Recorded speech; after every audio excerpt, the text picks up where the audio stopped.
বরের জি আর আমি তোমায় বলিব কি ওই ওই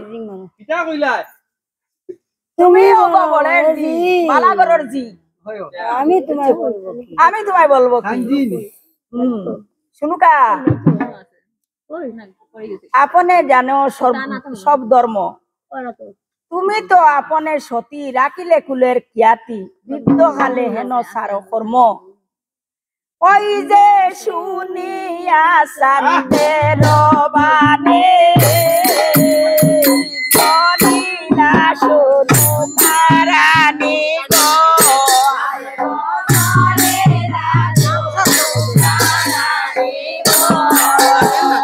শুনো রে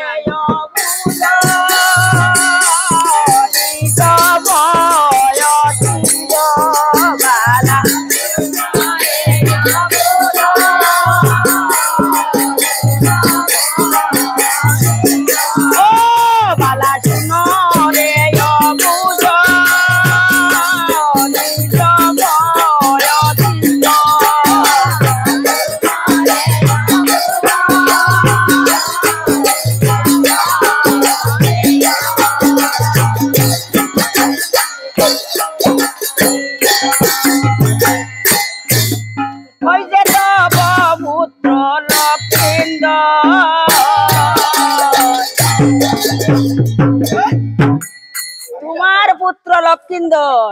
আর না চিনিলাই সদাগর ভুবন জানে মই সতী ওই যে শুনিয়া শুনাই কথা কান্দে করে হে তোমাতা গো হায় গো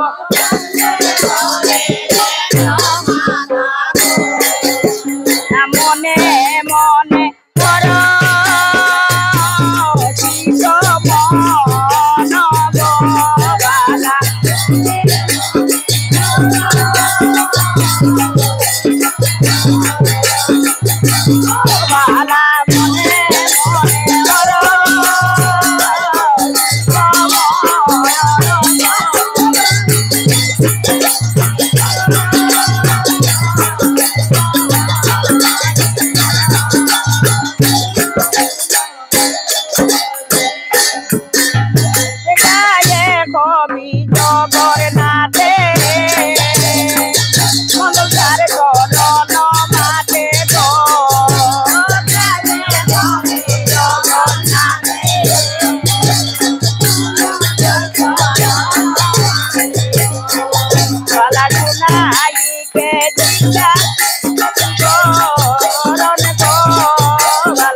শুনুকারে জিজ্ঞাসা করিলা সদাগর, কোথায় বিয়া করিয়া করাইয়াছ পুত্র লক্ষিন্দর? আর শুনুকায় বলে, পুত্র বিয়া নাহি করে, কেমনে যে দিব বিয়া তুমি না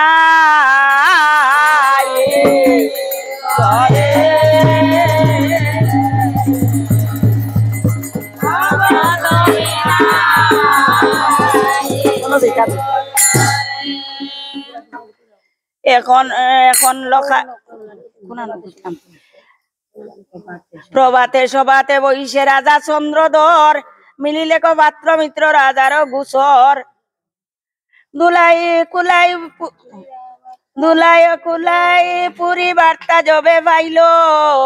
তার পুত্র কন্যায় আসি সবে খান্দিতে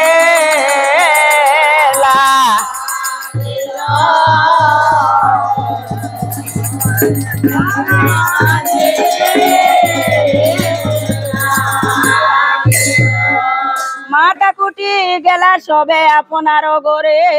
কেহ শঙ্খ সিন্দুর পেলায় গায়ের সারে। লাভ নাই পাইছি না তো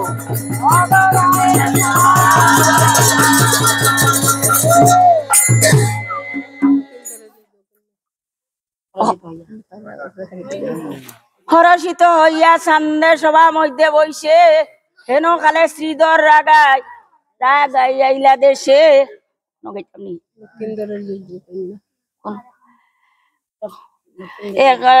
এখনে লখাইর বিয়া হয় কোন স্থাই, লক্ষিন্দরের যোগ্য কন্যা কোথায় গেলে ভাই? শ্রীধর বলে, শুনো সাধু বচন আমার, আর শাস্ত্র বিহিতে করো কন্যার বিচার। তবে বিয়া করিবে ক শুনো সদাগর, নিকটে করিবে বিয়া ত্রিগুত্র অন্তর। ভাবিয়া শ্রীধর পণ্ডিত বলিলে ক শেষে, ওই যে লাসাড়ি প্রবন্ধে গায়ে দ্বিজ বংশী দাসে গো, দ্বিজ বংশী দাসে লাসাড়ি প্রবন্ধে গায়ে দ্বিজ বংশী দাসে গো, দ্বিজ বংশী দাসে। কোন আনো পড়তাম কই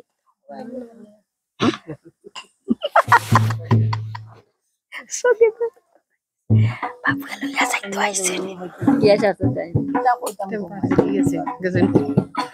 রুম নয় বিয়ে টিকলা আমাদের কিছু নাই আজি তো ভালো হইছে একটা বাত ও মামা ইয়া হয়ে গেল ইনো বিয়া একটু শান্তের কন্যা দিলি